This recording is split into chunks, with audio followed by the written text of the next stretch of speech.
In today's video, I'm going to talk about the single decision that can severely impact your retirement plans. After years of helping hundreds of people retire comfortably, I've noticed that this critical decision is often overlooked. Most people don't realize the cause and effect of the decisions that we make and what it can mean if we're not taking it seriously. So, to ensure that you're making the optimal choice for your future, I'm going to reveal what this decision is so you can plan for it before letting too much more time pass, the factors of retirement that are affecting you so that you know what to consider, and a live example of one particular client that we helped to navigate through this exact process. So let's dive in. This video was inspired by a research paper called How Do Life Events Affect Retirement Timing? And the paper is based on studying data from people who are expecting something to happen versus what really happened. And I'll be sure to share with you one big revelation that I found in that research that I thought was very interesting. The research also talked about the factors of retirement that affect us, and one of those factors being our health and well-being. You see, people in poor health need access to income sooner than healthier individuals. They aren't able to work as long, forcing them to rely on their savings earlier. You can't apply for Medicare until you're 65, potentially making medical costs abnormally high, and some people have to find other types of insurance to help cover them during that time. Now, another factor is the size of your Social Security benefit. Many people worry about what the right time to take their Social Security benefit is, and some people believe it's best to delay as long as possible. Some people think it's best to take it as early as possible because they want that money sooner. The real answer is to time it correctly based on your needs and goals. Delaying too long can put you under financial and mental stress. Taking it too early can force you to miss out on extra money that might be necessary for your situation. And what about quality of life? That's a key factor. Working longer to provide extra income can give you peace of mind when it comes to preserving your savings. However, if you're a person who doesn't need to work longer, then why do it? Because work can put a lot of strain on people, especially if they don't enjoy it as much as they used to, or if it requires a lot of mental or physical capacity. Delaying retirement will force you to miss out on time with your family, hobbies, and other activities that you can still partake in while you're still young and have a lot of energy. Another factor of retirement is financial security. Retiring too early will cause you to miss out on that additional income that might be needed for your situation, especially for people who have the ability to work part-time or full-time still.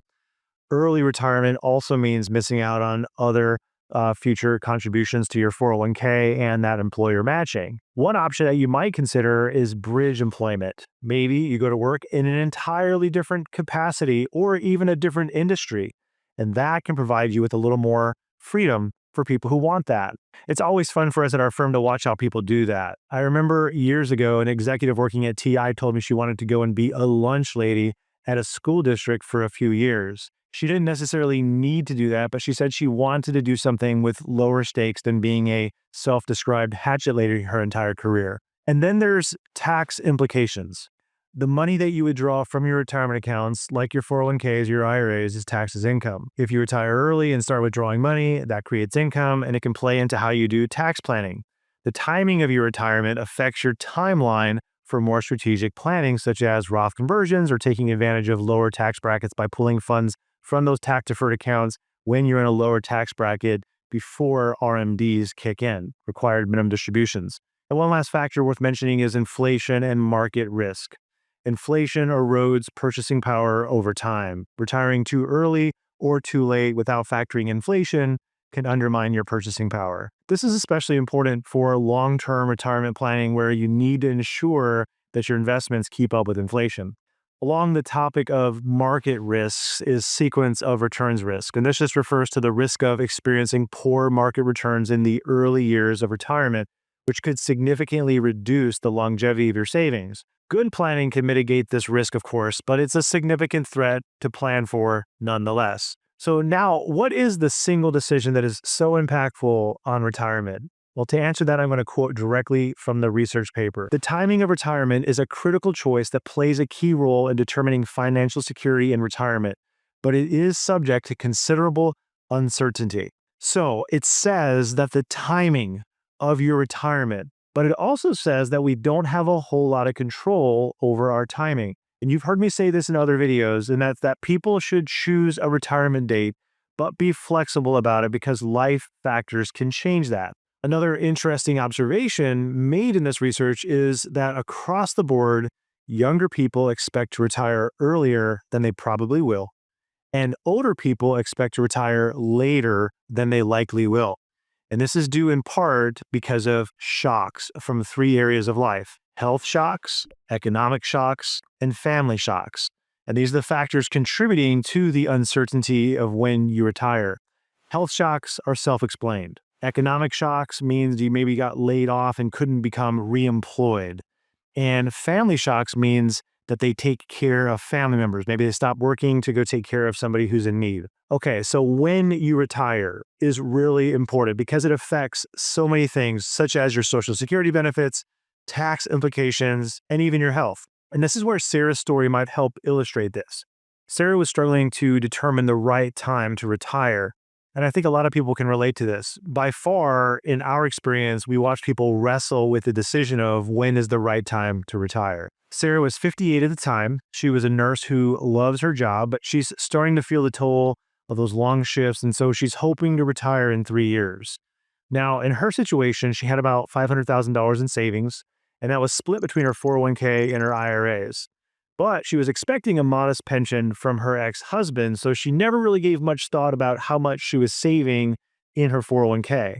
When she stopped working, her goal was to spend more time with her grandchildren and finally visit Europe, which never happened because she jokingly said that every year they planned to go to Europe, she'd find out she was pregnant with their next child.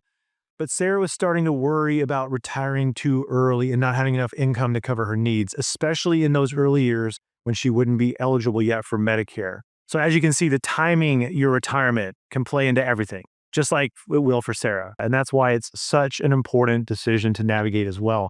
And it holds a lot of weight in your planning process. However, the main reason people struggle with their choices is that they're unaware of all the factors they need to consider. The only way to truly know them is by understanding how each part changes your retirement direction. And that's exactly why a good financial planner will take the time to get the full picture of their client's situation before they make any adjustments. Otherwise, they could be causing damage instead of actually helping. So to make sure that you have everything to make your best decision, we offer to speak with you at no cost to discuss what it might look like to optimize your plan for your eventual retirement. I'll put a link in the description if you want to schedule a call. We'd be happy to meet you. Now back to Sarah. So why did Sarah think she could retire at 61? Well, in her mind, she had been saving diligently in her 401k, and she felt like she'd worked long enough to enjoy the fruits of her labor. She also thought that by paying her mortgage off early, she would ease the financial burden in retirement. And to be clear, both of those things are great. But up until age 58, she had not accounted for how much she's going to need to maintain her lifestyle. Her main goal was to spend more time with her family, and if she wouldn't have enough income, then it meant that she was sacrificing some of those plans. She wasn't sure of when she should start her Social Security benefits. She was tempted to take them early, but she knew it was going to have consequences. So there was some confusion about the best time for her to take her Social Security benefit. She also had a pre-existing health condition that required ongoing medical treatments. So retiring too early meant she couldn't qualify for Medicare yet, forcing her to have to pay for private insurance to cover that. Listen, we want what we want, and that's a good thing. Sarah had imagined a certain type of next chapter for her life, but not at the cost of mental exhaustion and anxiety. She needed to see if she was going to be okay, and if she needs to compromise, and she needs to be able to negotiate with herself what those compromises might look like. So one of the very first things that we did is figure out what her healthcare costs were going to be if she retired before she were eligible for Medicare. And there were some things that her employer healthcare would cover that Medicare would not, and so she could take care of those things over the next few years. But we also had to figure out what private healthcare would cost her for those few years if she did retire early, so we had to budget for that. When we looked at her account balances combined with her ex-husband's pension and Social Security, it was a little short on providing the steady monthly income that she wanted for her lifestyle, and that was because she didn't have any long-term care insurance. You see, her being single, she wanted to especially make sure that she either bought insurance or earmarked future money to help cover those costs for custodial care. And as a reminder, Medicare does not cover extended periods of custodial care. So after having the cost of private health care and the cost of her desired lifestyle, we looked at either working a few years longer full-time or going part-time at 61 until she was 65. Both scenarios ended up working for her, so when it came to the timing of her Social Security, she could at least not claim her Social Security while she was working part-time or full-time. With either choice, she'd be better off waiting until she turned 67 to claim her benefits. But we gave her that choice to make for herself because the difference between 65 and 67 isn't going to make or break her plan. Plus, people don't like it when you tell them what they must do. If she wants to claim it earlier, she can claim it earlier. Our only job is to make the picture as accurate as possible so that she can make her best decisions. We're talking about helping Sarah negotiate compromises with herself. So when it comes to decision making, sometimes it's a hard, clear answer, but most of the time, two different choices can work. Financial planning is rarely black and white. It's mostly gray. It's irritating, but that's just the way it is. She made a list of her most important considerations, and it looked like this. Number 1, take care of healthcare with the employer plan. Budget for private healthcare if I retire earlier than 65. Number 2, work full-time until 63 or part-time until 65. 3, claim Social Security benefits either when I'm done working or wait until 67. 4, track my spending and decide if I want to reduce my spending by approximately $400 per month. 5, explore if I want to buy long-term care insurance or earmark savings to cover 4 to 5 years of extra custodial care down the road. You see, these are the real gray areas that many people need to navigate to have that next chapter that they want. And I can tell you that we walked her through this process and then supported her as she explored those areas over the following years. And in the end, she landed on the best choices for her. Some of them came right away, and some of them took her some time to settle on. But the work that she put in was worth it. It's work that everyone needs to put in at some point. Sarah no longer feels like she's second-guessing when it comes to timing her retirement. She has confidence that her plan will last throughout retirement and give her the time and experience with her family that she wanted. After years of retirement planning, what really opened my eyes was watching how people can make their best decisions when they have a clear, accurate picture in front of them. Through working with hundreds of retirees, I've discovered something critical. The most successful retirees go through a process similar to what Sarah did. They face their circumstances and they clarify their choices. If you want us to analyze your retirement plan and show you how to better clarify your plan, click the first link in the description and you can book a complimentary call. I'll see you in the next one.